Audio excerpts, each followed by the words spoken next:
મહુવા પંથકમાં ચોમાસાની ઋતુમાં સતત 20 દિવસથી વધુ ભારે વરસાદને કારણે ખેડૂતોની હાલત કફોડી બની છે। ખેડૂતોમાં પાણી ભરાવાને કારણે ખેડૂતો નિદામણ જેવી જરૂરી કામગીરી નથી કરી શકતા, જેના કારણે પાકને નુકસાન થવાની ભીતિ વધી છે। આ સ્થિતિને કારણે ખેડૂતો આર્થિક સંકટનો સામનો કરી રહ્યા છે। અત્યારે ખેડૂતોની જે એક માઠી દશા બેઠી છે, ત્યારે વાત કરવામાં આવે તો ગુજરાત અને સૌરાષ્ટ્રભરની અંદર અવિરત વરસાદ વરસી રહ્યો છે। ત્યારે મહુવા પંથકની જો વાત કરવામાં આવે તો મહુવા પંથકની અંદર 20 દિવસની અંદર 16 ઇંચ જેટલો વરસાદ વરસી ચૂક્યો છે। ત્યારે ખેડૂતોને કાંઈક ને કાંઈક અત્યારે જે પાક છે તે પાક જવાનો નિષ્ફળ જવાનો આરો આવી ચૂક્યો છે। ત્યારે આપણે અહીંયા ઉપસ્થિત ખેડૂતો છે, ત્યારે ખેડૂતોની સાથે જ સીધી વાત કરશું। અત્યારે જે અવિરત વરસાદ છે, ત્યારે તમે શું વાવણી કરી છે અને કેવા પ્રકારની વાવણી કરી છે, અને અત્યારે શું તમને ભય લાગી રહ્યો છે? ભયમાં એમ કે અમારે સિંગ છે ને એ પીળી પડી ગઈ છે અને નિંદામણ વધી ગયું છે ને એવું બધું છે, બહુ છે, અને વરસાદ રહી જાય તો સારું અમારે માટે।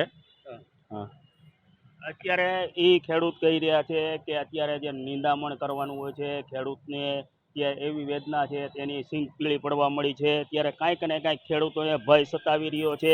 ત્યારે અહીંયા ઉપસ્થિત એક દાદા છે। દાદા, શું કહેશો? અત્યારે જે વાડીની અંદર ખેતરની અંદર જવું હોય તો કેવા પ્રકારની મુશ્કેલી થાય છે? અત્યારે વરસાદ જ રહેતો નથી, નેદણી ખોદણી કેમ કરવી? અત્યારે તમે શું વાવ્યું ને? કપાસ ને એવું બધું વાવ્યું છે, તો એ થોડું થવાનું છે નેદા ખોદા વગર? કાંઈક ને કાંઈક અત્યારે જે નેદણી કરવાનો વારો હોય છે, તે વારાને લઈને જે ખેતરોની અંદર જે ખેડૂતો પોતાના ખેતરની અંદર નથી જઈ રહ્યા, ત્યારે એવી મુશ્કેલી પડી રહી છે। ત્યારે અન્ય ખેડૂત છે તેને પણ પૂછવાની કોશિશ કરશું। શું કે અત્યારે વાવણી કરી છે અને વાવણી બાદની અત્યારે તમારે કેવી સમસ્યા ઊભી થવા પામી છે? સતત 20 દિવસથી વરસાદ પડી રહ્યો છે, તેના કારણે મોલાતની અંદર પીળાશ આવી ગઈ છે અને મોલાતની અંદર કોઈ પણ નેદણી કે ખાતર કે કોઈ પણ વસ્તુ થતી નથી। એના કારણે સતત વરસાદના કારણે પાક બળમાં નથી આવતો અને પાક નાનો રહે છે અને પીળો પડવાની શક્યતા રહે છે। પીળો પડતો જાય છે, નથી દવા કરી શકતા, નથી નેદણી કરી શકતા। એના કારણે સતત વરસાદના કારણે બહુ જ હાલાકીનો સામનો અત્યારે ખેડૂતોને કરવો પડી રહ્યો છે।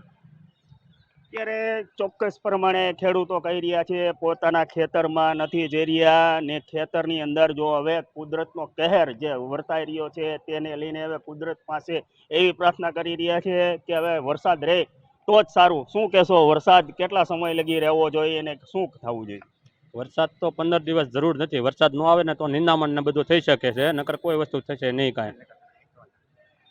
પાક ખેતરની અંદર ઊભા છે, તે ખેતરની અંદર જો આ વરાપ હોય અને તડકો થોડોક લાગે તો જ એનો છોડ મોટો થાય, તેવી પણ એક શક્યતા સેવાઈ રહી છે। ત્યારે કુદરતનો કહેર એટલે કુદરતનો માર હવે બંધ થાય તેવું ખેડૂતો પ્રાર્થના કુદરત પાસે કરી રહ્યા છે।